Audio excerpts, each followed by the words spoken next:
On this episode of Still Loading, Chad Seiter and the Game Theory Concert.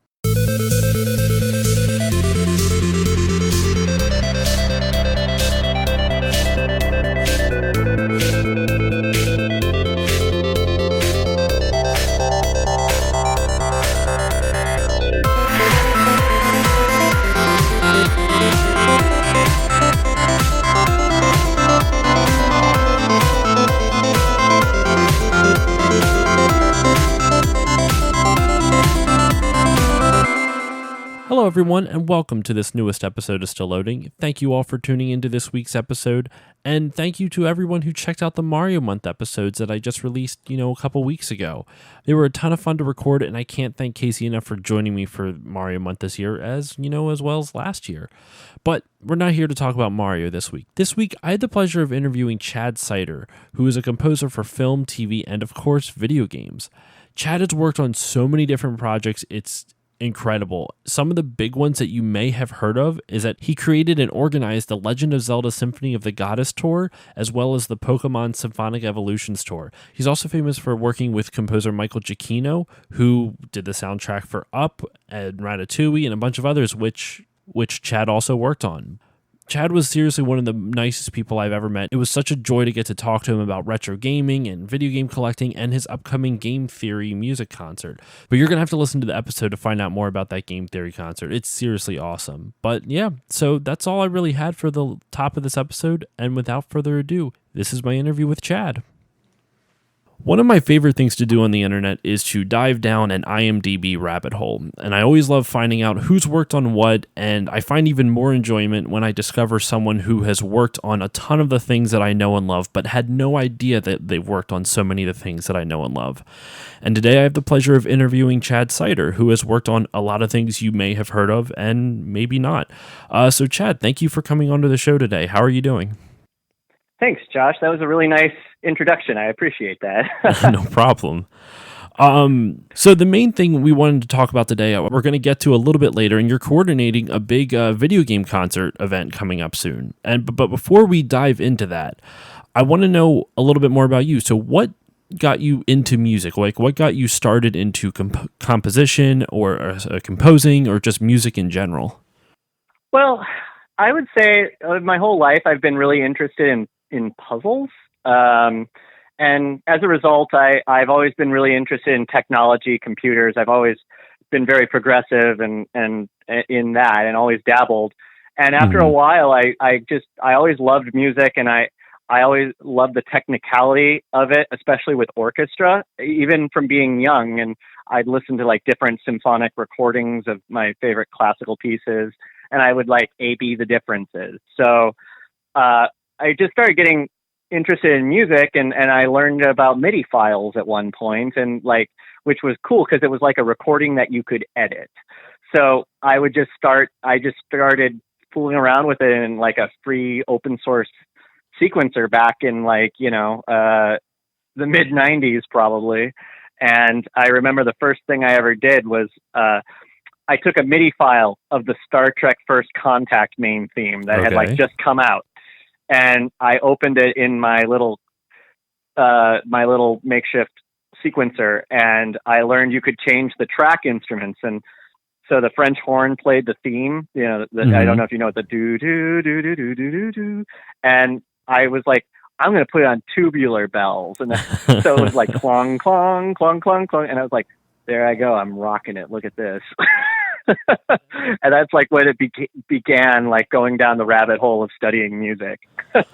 That's funny because we're not diving into it just yet, but I always like to dive into people's credits and their IMDb history, like I mentioned at the top of the show. One of the things I saw you were on the sound department for, just in speaking of MIDIs, was for Ratatouille. You were the MIDI supervisor. Yeah. So what I would do on a lot of Michael Giacchino projects is I would do the score preparation. So I would take his files and prepare them for the orchestrator. So I was like kind of the middleman that processed all the notation and everything. And Ratatouille was one of the first big projects I did that on my own, that I was in charge of it, which is a very scary thing when you have to process someone else's music on something like that important. So it's like if I make a mistake, I'm in big trouble because I'm reporting to nobody but myself. So is that what the MIDI supervisors do? They kind of take the MIDI version of what the final orchestration is supposed to be, so it can kind of help would it be the conductor of the orchestra, or? It's more like, think of it like you're translating a language. So, okay. You do I write in a program called Digital Performer, but I use a program called Sibelius to orchestrate the music. Both of them do different things. Like, starting ideas is easier in Digital Performer. Finishing ideas is easier in Sibelius. That's where you write in, that's where your technical finesse over the orchestra happens. But someone has to take the data out and put it into the other one. So that's what it is. It's essentially like an intermediary where, you take the MIDI data out of your audio program, and then you have to clean it up and translate it. You're transcribing it. So, which is a really hard task, because when you're importing a MIDI file into a sequencer, they don't necessarily speak the same language. So you have to just go through and check all the notes and make sure what you're doing is correct. In fact, because you might have drawn something a little differently in your audio sequencer that does not translate to orchestra correctly. So I have to read the MIDI data and say, this is what's going on, and fix it, and sometimes you just get a bunch of weird triplets that don't make sense. And you're like, what is this rhythm that I'm hearing? And you have to go figure out what's exactly going on. You have to go analyze the data. So it's like a really, really important job, because if I make a mistake, then, as a composer, when I hand my work off, I don't necessarily check the MIDI transcription. Yeah. There's no time. So what happens is the music comes from me and then goes to the orchestrator, who's going to do the orchestration and prepare the final thing for the orchestra. Okay. But if the orchestrator gets a piece that has mistakes in it, they're going to just orchestrate it. They're not going to know. So, and in fact, if I make mistakes that are wrong, they might try to correct it, which makes it even worse. Because then they might not be getting the original intent. Yeah, I might have in fact, I remember on Ratatouille specifically, there was this motif, and it had one changing note every so often, and I just repeated the whole thing to save time, and I got in trouble because the rhythm changed. I mean, the notes changed, but the rhythm was the same. Okay. And so it's really meticulous. You got to sit there and read every line and check it against what you've got, and convert it to a musical language for the orchestrator. So, tough job. That is surprisingly in-depth for something that is a job that probably not a lot of people know about. It's not. It's one of the, just like every job on the planet, there's any business, it's got all the under the hood stuff that no one even considers is an actual thing. But this has to happen for literally any piece of music that's in a film, that someone has to go do this. That's just nuts to me. But I always like to hear about different composers' styles and whatnot. So I'm not explaining this that well, but what I mean by that is every composer kind of has their sound. Yeah, their own personal sound. So in your own words, how would you describe your own sound? Is there a motif that you continuously, maybe not, obviously not, or I'm assuming not a melody or anything, but is there something that you continuously hearken back to or come back to each time? Yeah, much like James Horner would always do, da-da-da, something he goes, his devices, as I like to call them, they're devices. That's a better way to describe it than what I just said. Yeah, it's so, yeah, I have had my music, one of my friends said, what I write always sounds like a death march. And it's very much very characteristic. And in fact, Michael Giacchino once said to me, he's like, "You're such a happy person. Why do you write such angry music?" And I said, "What makes you think I'm happy?"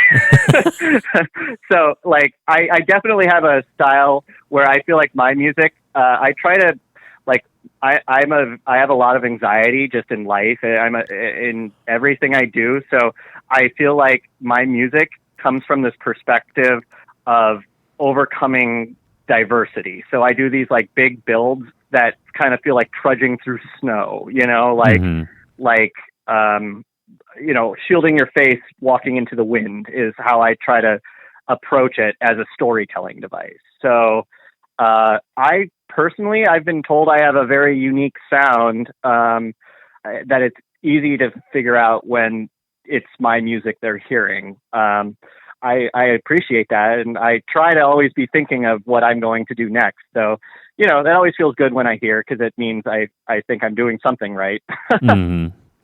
That's funny. I can relate to that a lot, actually. I mean, it's not something that I deal with consistently, but I deal with anxiety for myself a decent amount. So it always takes a lot for me to like kind of get over that initial hump. Once it gets going, it's a lot easier, but that anxiety building up to it. So I can relate to that a lot. So I'm going to actually like keep that in mind next time I listen to your music. I was listening to a little bit of your Recore soundtrack beforehand, and I'll have to like go back and listen to it in a new way.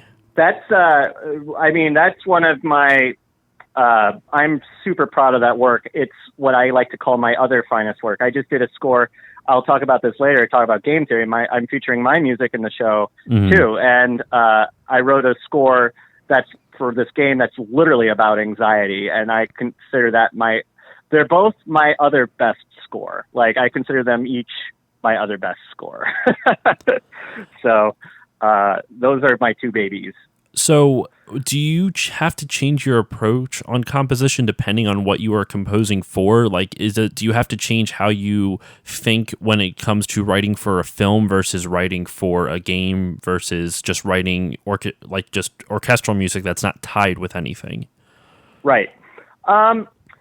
Yes. I mean, I do and I don't. I mean, there's certain things that in my thought processes that I do that are agnostic of the media that I'm writing music for. So, for example, as I said, I try to approach everything from a sense of adversity, overcoming adversity.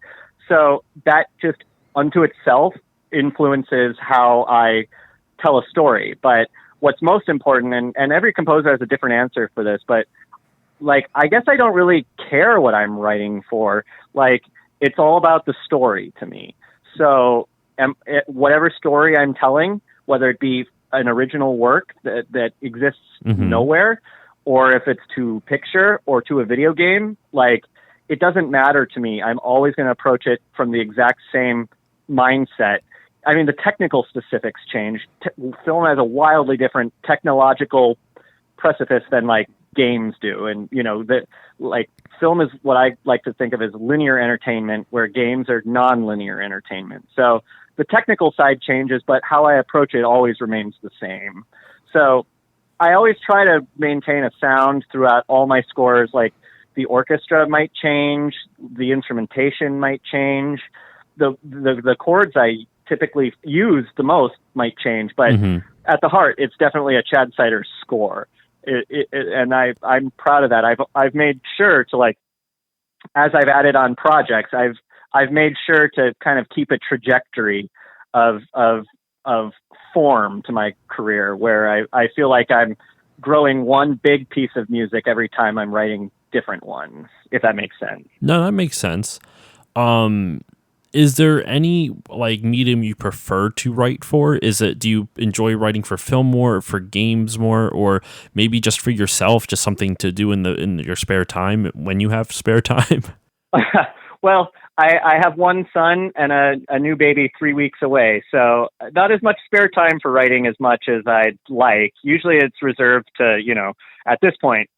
I also think that like writing music in your free time is not necessarily a good idea when you do it for your job, because makes sense. I mean, you shouldn't really do anything. In my opinion, you shouldn't really do your job outside of your job as much. Like, you'll burn out if you do that. So I try to remain fresh, and it allows me to think more on what I'm doing, what I have done, rather than what I should be doing. But I would say my favorite medium is always change depending on like how my life is going, or what I have interested in. Like I love video games, but like, if a game doesn't come along for a while, and I'll miss it. But right now I'm trying to get back into film, and because I've let that muscle sort of atrophy for a while, and it's time to get back into it. I've done concerts, which is a whole different skill set, and it's like I feel like I do a whole lot of things that I like them all equally, and I'm riddled with ADHD anyway, so I don't want to be doing one thing for too long. I like to move on to different ideas that have different requirements. Otherwise, my life feels stagnant after a while.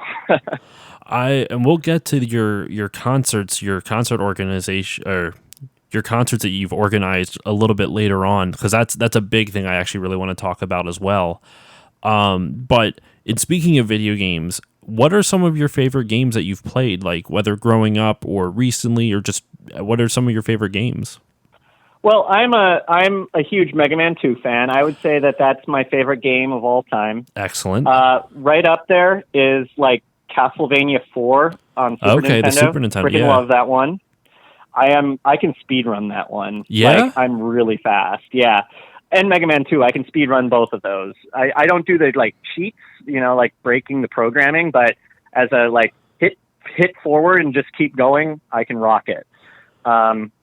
Of course, like I really love Metroidvanias. I'm playing right now Bloodstained from the Symphony of the Night creator. Yeah. I'm addicted to it. I was worried, like I didn't contribute to the Kickstarter mostly because like I've been hurt before, and I try not to invest my emotions into Kickstarters.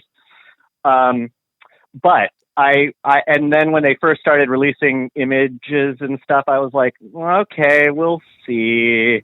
And then their demo, okay, we'll see. But now that I have the final thing, I playing it on Xbox One. It's in 4K, looks awesome, love it. So that's like my favorite game right now. But I like all kinds of things. I like 2D games the most, though. I'm with you on that. I mean, this is a video game podcast, so obviously I love video games, but it's strange for me. I went on a strange path to kind of end up loving 2D games more than 3D in a weird sense. So I started out, I'm a little bit younger. I started out on the N64, and so I started out on 3D games. Even though I am old enough, Super Nintendo should have been my first console. My parents didn't really get that for me when I was a kid, but as I got older and I kept developing this love for video games, I actually ended up going back, and now I have this bizarre obsession with like pixel art. And so I'm so happy that that the indie game scene has kind of made a renaissance of 2D pixel art games again. It's because our generation is starting to come into a position of making decisions, and just like any generational shift, I mean, cassette tapes are coming back, Yes. We already went through the vinyl revolution, and now it's like people are starting to actually want cassette tapes. And I mean, I just saw that they make that Sony's making a new Walkman that like can convert tape to MP3 or whatever. And I'm That's just like, freaking awesome.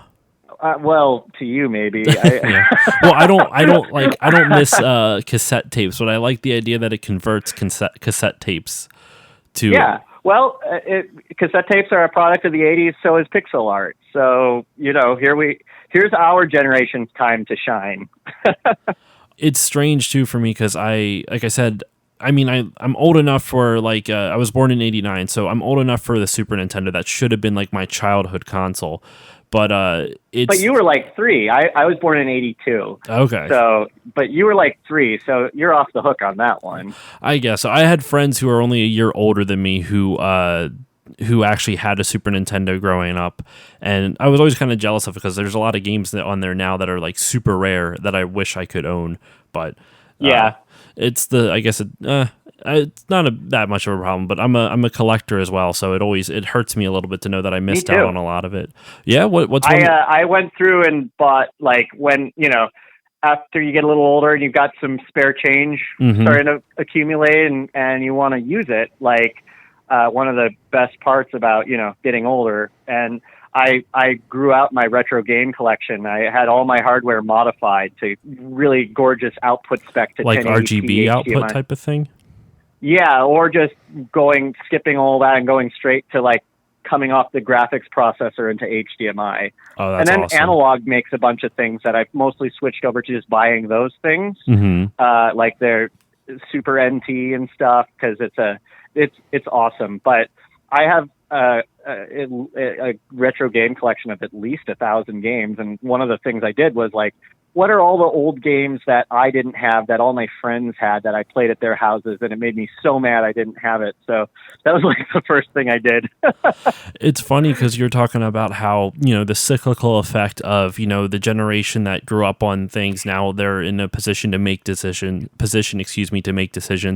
It's like that way in the collector's market too. I mean, Atari collecting was really big about a decade or so ago, and then everyone kind of stopped caring about it. And now the 8-bit the kids who are now adults want to kind of buy back their childhood. So NES and Super Nintendo are really big, and now eventually you're already starting to see it. Like PlayStation 2 and GameCube and original Xbox games are starting to get up there in price. There's a couple that are already $100. Bizarre to me personally, but it's going to be like once like PS4 and PS3 really, PS3 and PS4 starts becoming more collectible. It's going to make me feel really weird, and it's just going to keep happening. Eventually that stuff will be retro, and then the stuff we liked as a kid will be vintage, and that's where you don't want to go.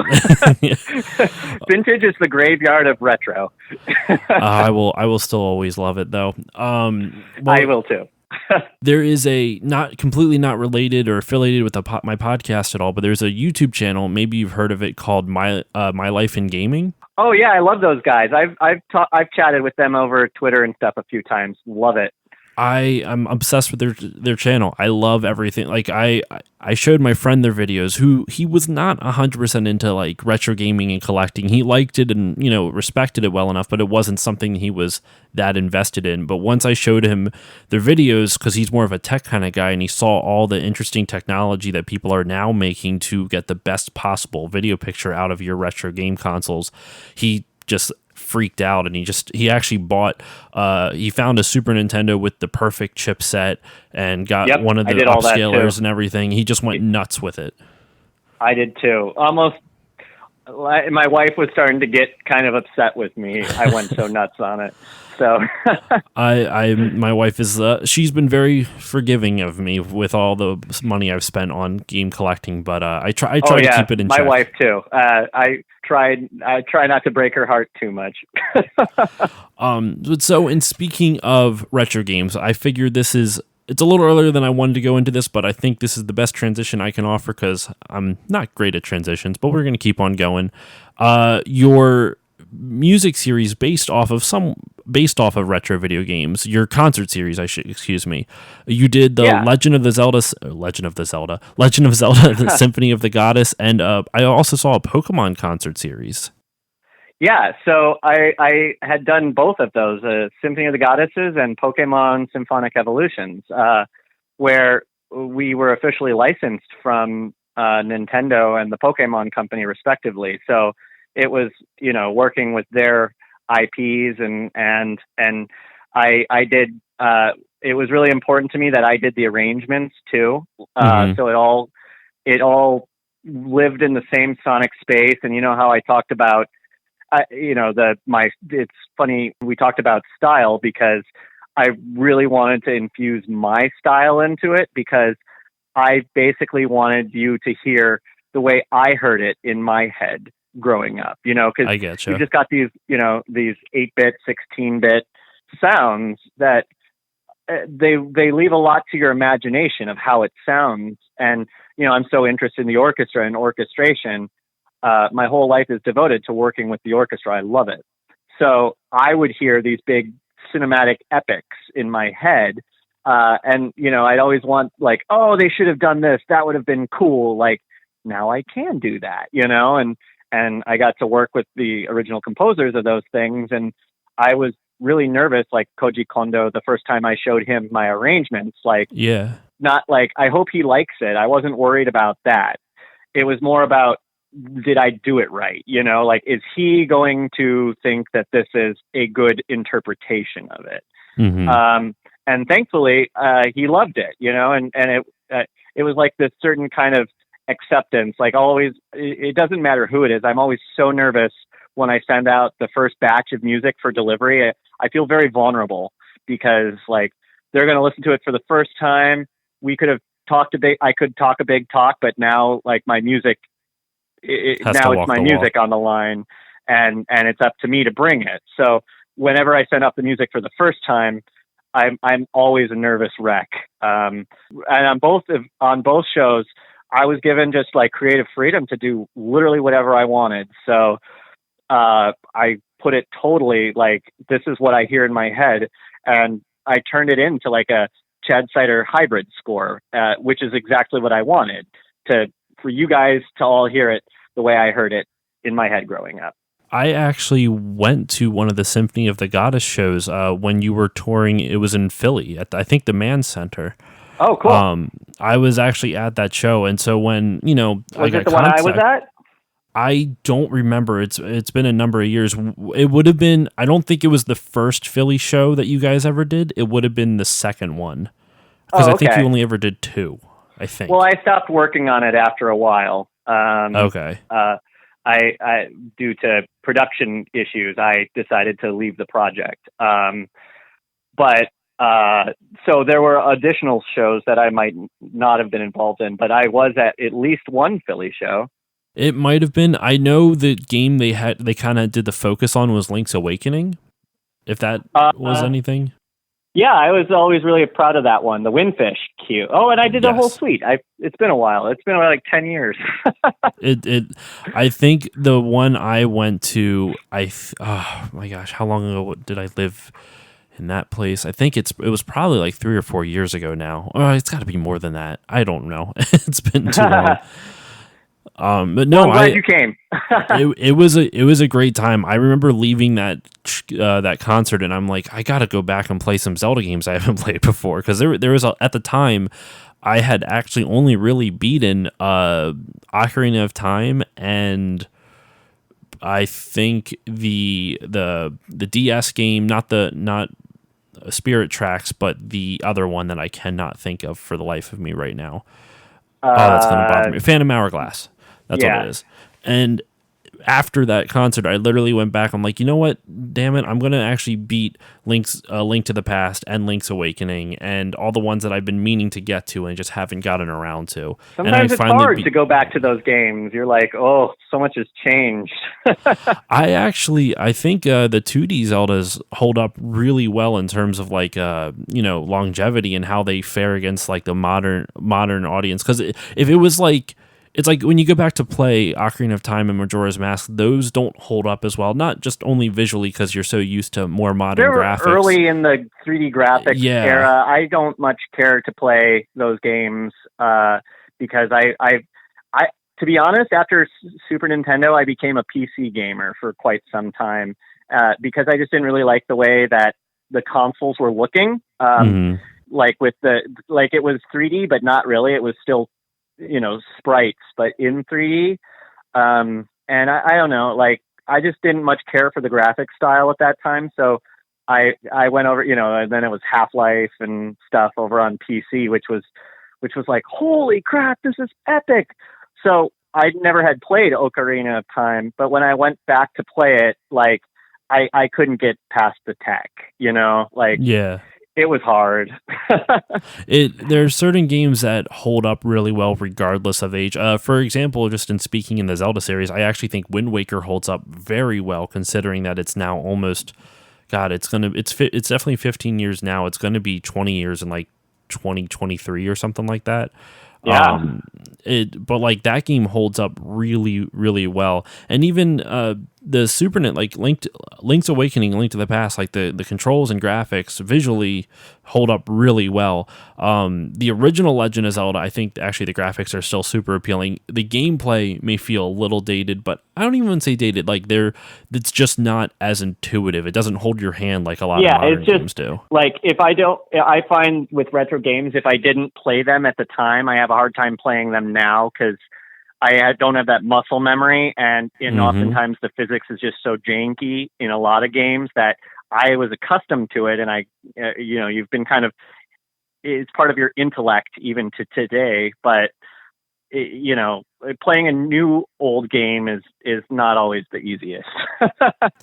It really is not. And that's why, with collecting and whatnot, I have a bunch of old games that I've never played before. And when I go to try them, a perfect example, like Kid Icarus, everyone says how great Kid Icarus is. And I like it, but I'm so bad at it. I'm so bad at that game. Well, and it also doesn't hold that special place in your heart. Like, my Zelda game was Link to the Past. Like, man, I 100% of that thing.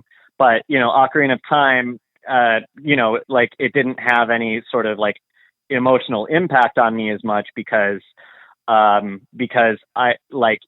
wasn't really a part of that world at the time. So going back to it is always a little tough when you don't have that sort of built-in reverence for, what your fingers remember most.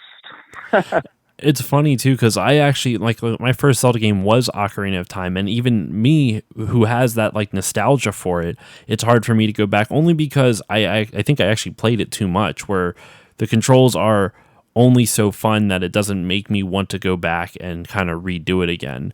Yeah. There's been such innovation and control and like even I've been playing a lot of Bloodstained. I believe I think I mentioned on this one. Yeah, you did.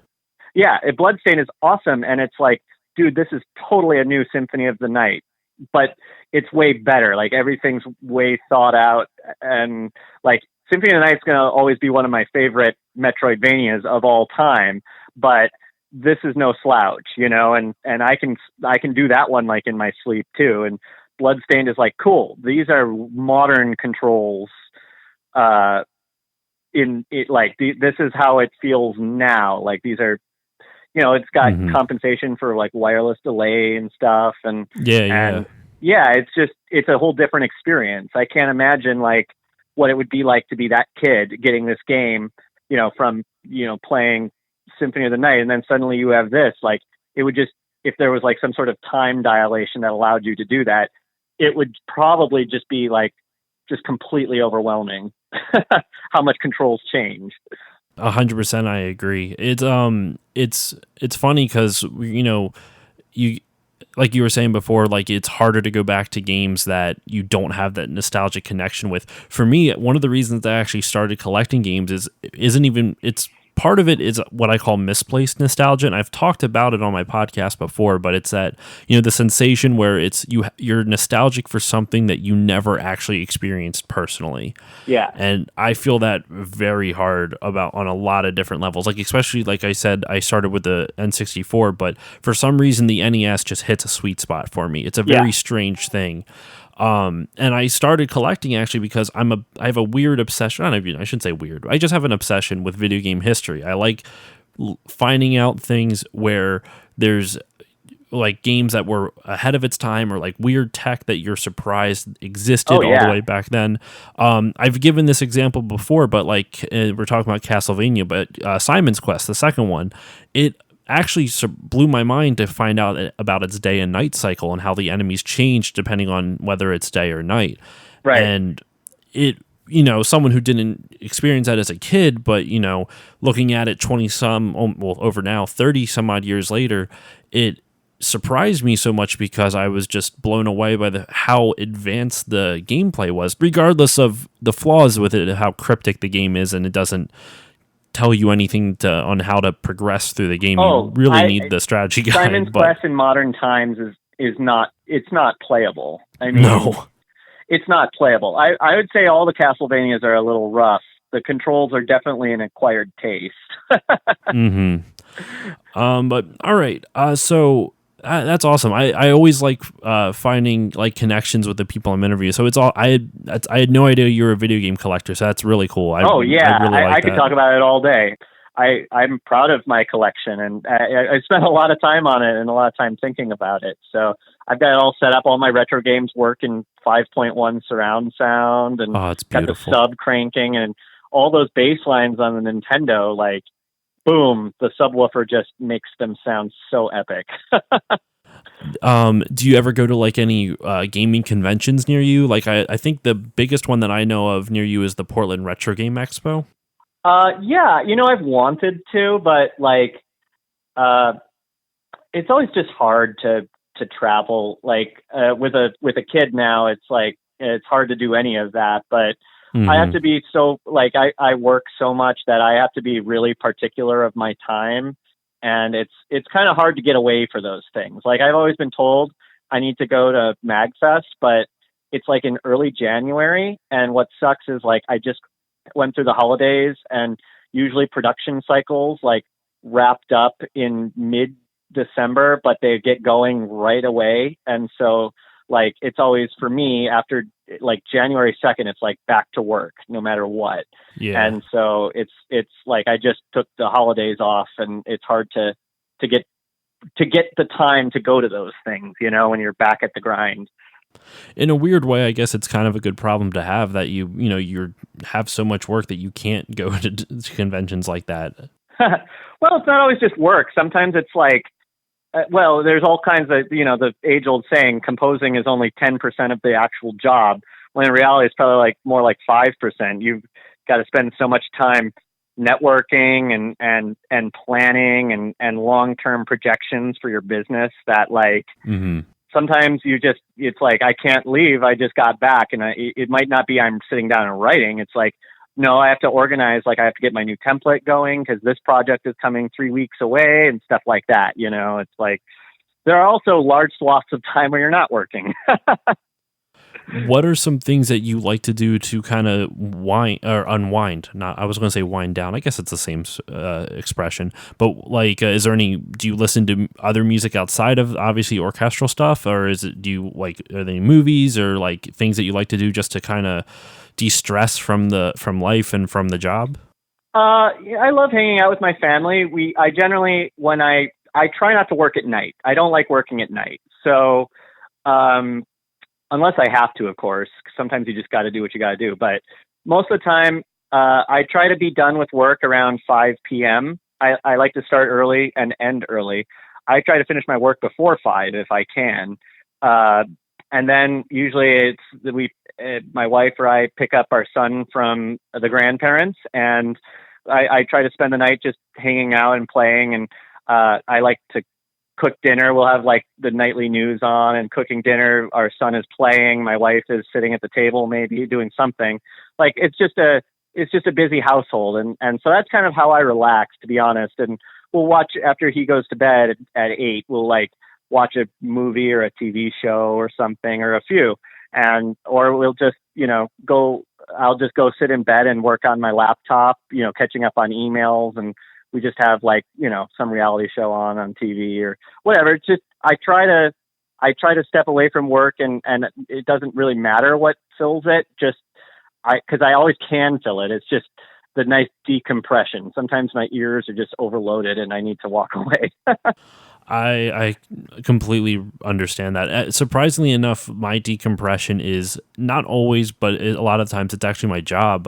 So I do this podcast on the side, but I have a full-time job, and I get to listen to podcasts, not my own. I hate listening to myself, but I listen to podcasts like pretty much all day through my job. I'm very thankful that my job allows me to be able to just listen to music or podcasts or whatever. Oh, yeah. So if I'm having a particularly stressful day at work, or even if there's just stuff going on in life, I get to go to work, and it's a little bit more solitary of a job. So I can kind of like tune everything out and just focus on work and focus on whatever I'm listening to. It's a really nice, almost but like meditative, but at the same time not, because I'm Yes. not being completely quiet.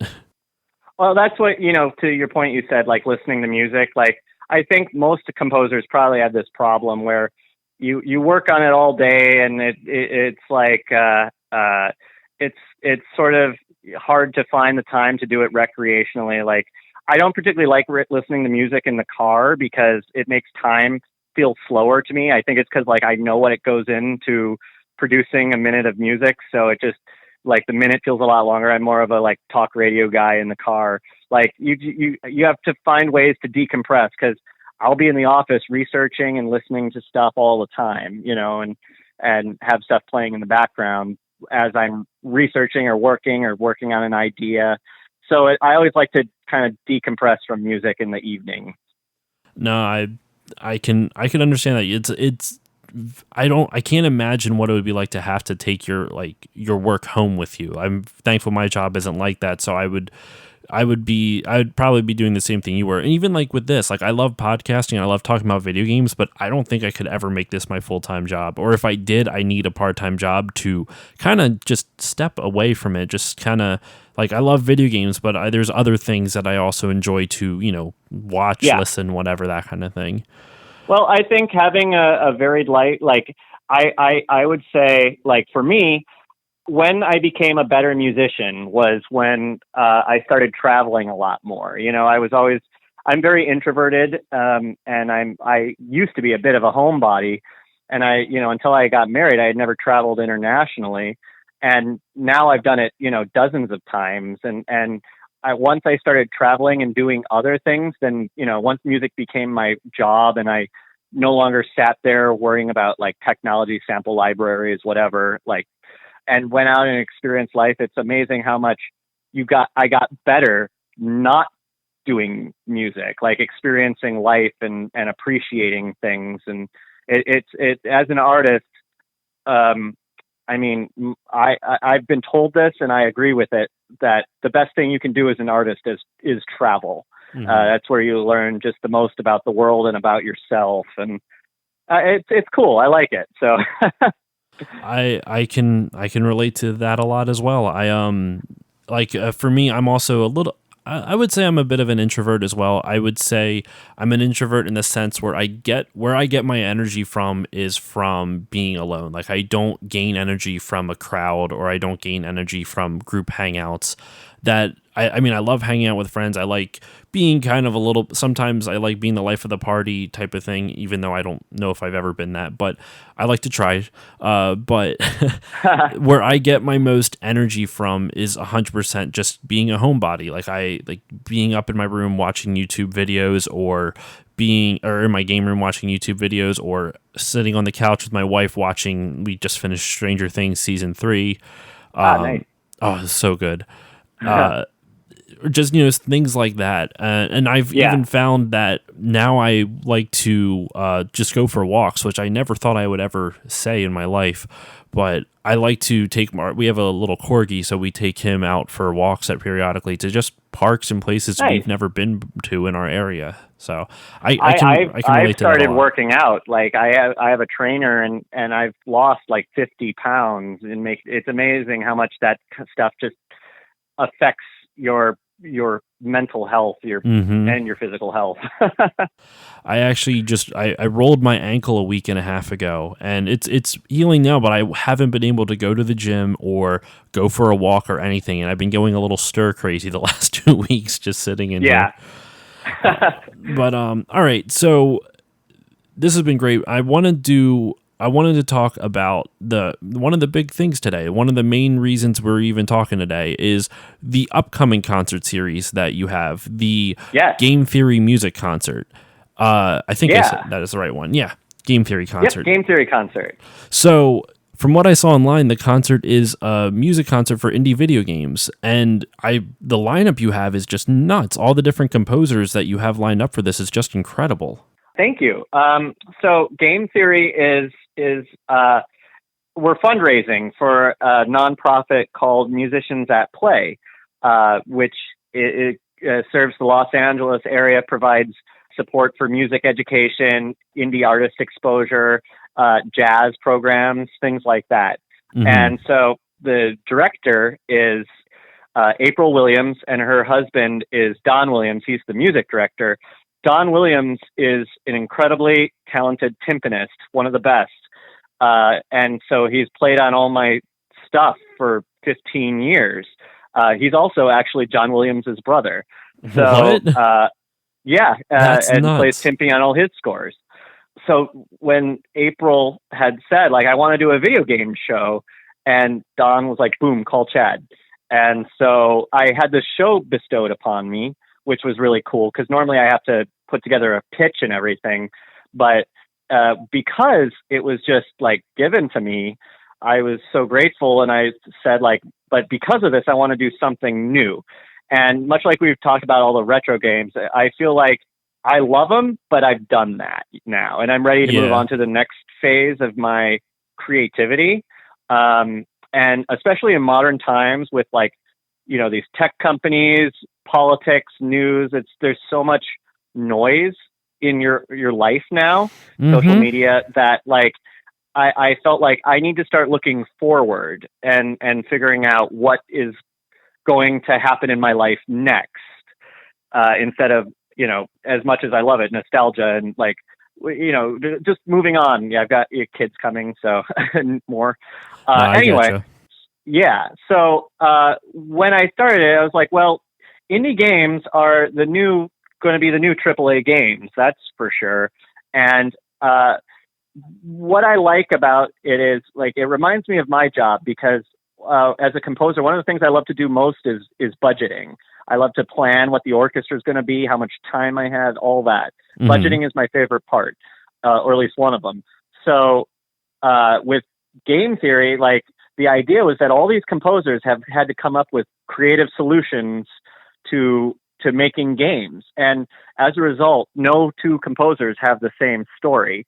So I wanted to create a show that had 6 composers that had different walks of life, and put them all together under the same umbrella cohesively with a through storyline of that we're all making these games together, and everyone's got an interesting story. Like Austin Wintry is the triple I composer, as he told me that people have put it. It's cool. I've known Austin for a long time, from back when I was working on the TV show Lost, and he was an intern on that. Up until he had met my wife at some point, and my wife orchestrates all his music, Zelda Symphony. So in a way, Austin is like part of the family, and so Austin was a no-brainer. He has to be there. Like, it was important to me. Grant Kirkhope, I didn't know, but we had chatted on Twitter, and I've really enjoyed getting to know him.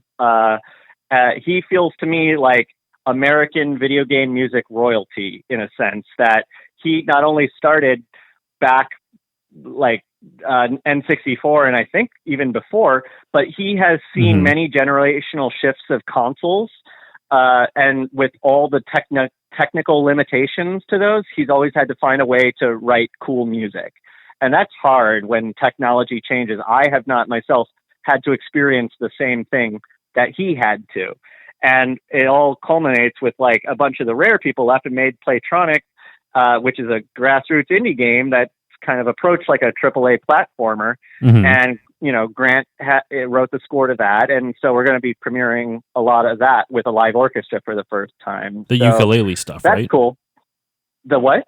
Ukulele, right? Oh, yeah, ukulele. So I'm really excited to hear that live. I'll just run down the list because it's really cool.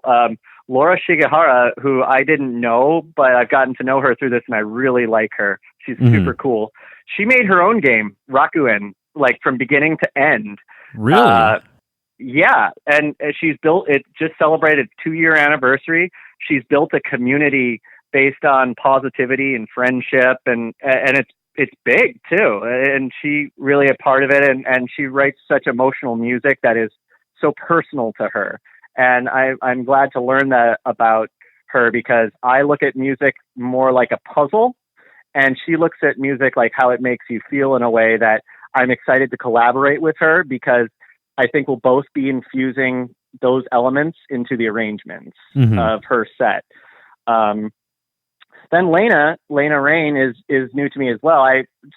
Celeste is I'm sure you've played it. It's a 2D platformer. It's relentlessly punishing. I actually have not played it, but I've been meaning to. Oh yeah, it'll definitely make you want to punch a wall. Like there are times I wanted to throw the controller, like that. It was so stressful. But I really like her music. It's like it has a lot of anxiety in it, but it's still peaceful, and it allows you to just screw up through your levels, but it still has this grounding. She had to be there as far as I was concerned. I really liked it. And then Jake Kaufman, I met online on America Online back in like 7th grade when you could type in on America Online like your interests. And so I had put in like film music, and there was like 25 results or something, and Jake was one of them. So we became like online chat buddies back in like the mid 90s. That's And awesome. maybe even a little earlier than that. And so we grew up in our paths, we lost touch and moved on, but we were both at something in Los Angeles, and he was working as a composer here, and I had gotten here working, and it was like Jake Kaufman, and he's like Chad Seiter. And it was like, oh shit, America Online.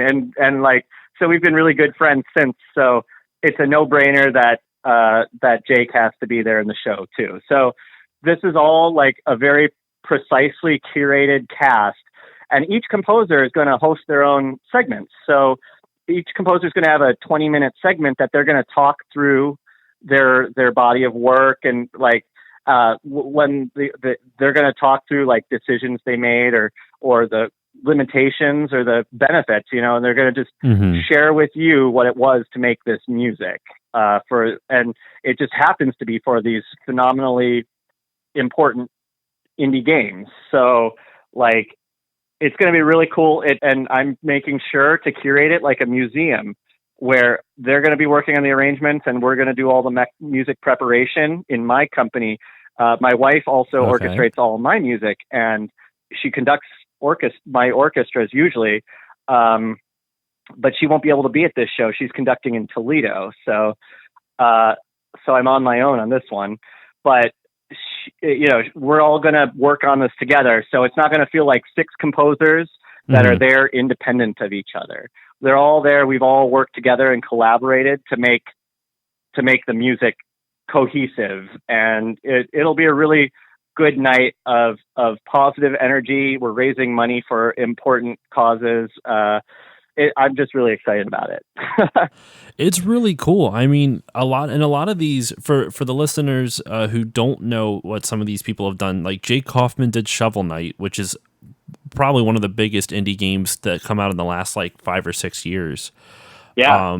And then, like you said, Lena Raine did Celeste. Laura Shigihara did Plants vs. Zombies, right? Yeah, she did. That's where I remember playing Plants vs. Zombies when it first came out, back when mobile games were fun.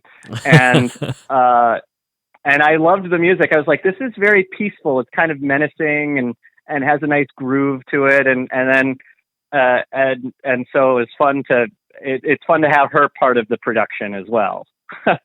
And then Grant Kirkhope, you mentioned before how he worked on, like N64 and I believe even Super Nintendo. I think so. For the listeners may not know, Grant Kirkhope did Banjo-Kazooie. I think he also did Donkey Kong 64, and I'm 99% certain he did GoldenEye on the Nintendo 64 as well. He did, yeah. He's done a lot of like stuff that... Those were the AAAs of the time. Yeah. Yeah. And then Austin did Journey. That was his big one a couple years ago. Yep. I also saw that I've been meaning to try it out, but Abzu also, I think, he did Abzu, and I've been meaning to try that because it kind of reminded me of Journey a lot from what I saw. And then, of course, you with Recore I saw, and then I also saw a bunch of the AAA games that you did with, oh my gosh, hold on, I have the links open right in front of me. Well, I'm excited about my segment in particular. I've never gotten to really perform my own music for an audience, so I'm really excited to be one of the composers. And I'm showing off my score to an indie game called Archangel that one of my best friends, Zach Quarles, made. He was an audio director at Microsoft, and while he was working there, made this game. And I worked with Zach since I did a game back with him in like 2007 called Fracture, and we met there, and we've been friends since. So he made this point and click indie game, which is all sound design, which he tackled, and all music, which I tackled. And the game deals with a lot of anxiety and depression, which I am riddled with as well as an artist. Like I have a lot of anxiety in my life, and it's sometimes really hard to manage it. And in fact, when I was writing on the score, I was on tour with Evanescence and Lindsey Sterling, and taking care of my 5-month-old baby who was on the road with us, sleeping on the bus and everything. And I was having a literal mental breakdown during it. So the music is like is my testament. Is like I wrote the score about me in a sense, and so it's really cool that I get to bring it full circle to my concert roots because it's so personal. I've been converting it into my first symphony and making it symphonic form, and so I'm going to be premiering bits of my first symphony, which I'm excited about. And what was this game? Again? Archangel. I didn't see it on your credits. That's why I was. At least I don't think I did. Maybe I didn't update my website. Wait. So how did composing for Archangel get you on a tour with Lindsey Stirling and Evanescence? That's crazy. Oh, I was already on that. My wife was conducting. Evanescence did an orchestra tour and was hired to conduct the show, and then Evanescence and Lindsey Stirling did a double-header show, and I did all the arrangements for that. So, which was a lot of fun working with Lindsey, who is the hardest working person on this entire planet, and so I got to tour with Lindsey and Evanescence and Amy Lee, of course, who I absolutely loved back in college. It was cool to learn we're the same age. So she was doing all the Evanescence stuff when she was 18 years old. She was running a label. It's incredible to me. So it was really hard because I was working on these arrangements, and then in my spare time, I'm literally on a tour bus with headphones writing music in my bus bay, like my little cubby that I sleep in, and hoping that I have enough, like my laptop doesn't, because it's running samples like that, it doesn't trip the circuit on my cubby outlet and stuff like that. That's crazy. That's such a cool story, though. And you said that your child, I don't know if you have a son or daughter. My son, yeah. Sam, he came along too. So he was 5 months old and we had a tour baby. That's crazy. And the band Evanescence taught him, because they're a rock band, taught him the importance of saying cheers. So his first word was cheers, and he would toast you, because we all would toast him with our after show booze. So he would crawl around just going cheers, cheers. That's great. That's awesome. It was super cute. We have lots of videos with the band of that.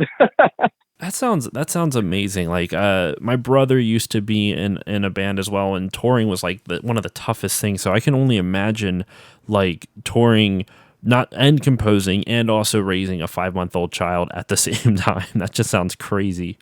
Yeah, it was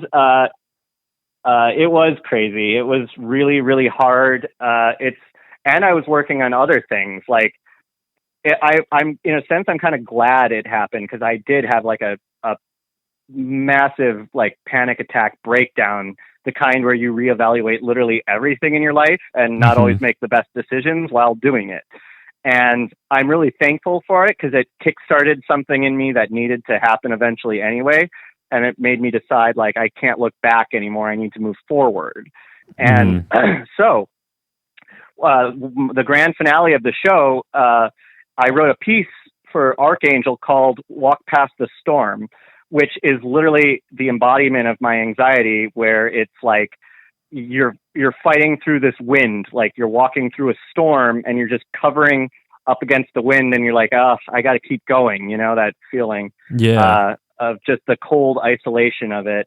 And while I was on tour, and I even though everyone was there and could help me, I felt very alone, and I didn't need to. And so the piece, the Archangel score, is about that to me. So I've been going through tough time in parts of my life where I've written music and I don't like listening back to it, because it reminds me of certain things. Yeah. But and so theoretically I wouldn't enjoy listening to Archangel, but whenever I listen to it, I smile, because it's I worked so hard to overcome that. So it's extra important to me and exciting that I get to share this, because it is so personal to me. Yeah, that makes sense, because it's not just you're not just personally proud because you wrote something that you enjoy, but you're personally proud of it because it represents an emotional journey that you took to get over, whatever anxiety you were dealing with at the time, or whatever depression you were dealing with at the time. Yeah, exactly. And that's the best. That's the best moments of being an artist, and plus it was kind of like when I always thought of music as a puzzle, like, oh, I can rock this because it's a puzzle, blah, blah, blah. It's all just music theory.